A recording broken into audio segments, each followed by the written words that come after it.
Hey everybody, welcome back to Leosophy. I got some suggestions for the mental diets episode. So this is November, and I will be pausing regularly to reach for the books in question. Okay, for fiction, which it's autobiographical, but it deals with like a lot of occult things, so I'm counting it as fiction, even though it's kind of not. I am reading The Tunnel Through the Air by W.D. Gann. This is definitely more of an occult literature kind of book.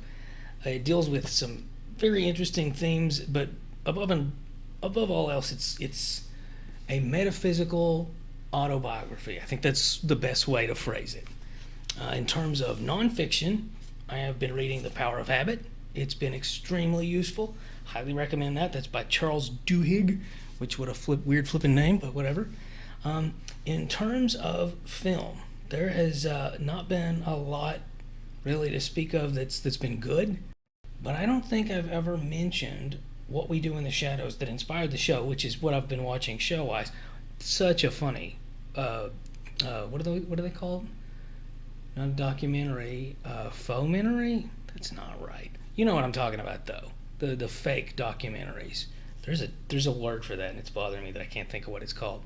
Um, and in terms of shows, I've been watching What We Do in the Shadows, and I've been watching Longmire Detective Series, which has been very interesting. And speaking of which, in terms of music, flipping George Strait, like a lot of older country songs. George Strait, Dwight Yoakam, oh shoot, John Anderson. I could not think of that guy's name. Just yeah, Conway Twitty, like old country, but George Strait more than anything. So yeah, I've been on a bit of a country western kick with Longmire's TV and uh, George Strait in terms of music.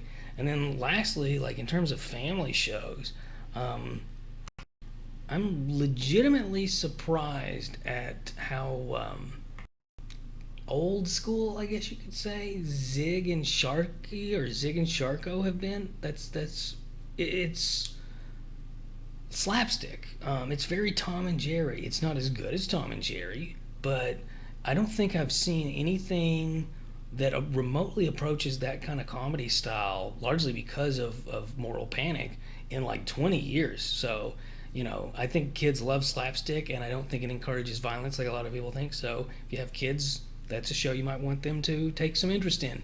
It's pretty cute. The only thing that's annoying is the sound effects get old.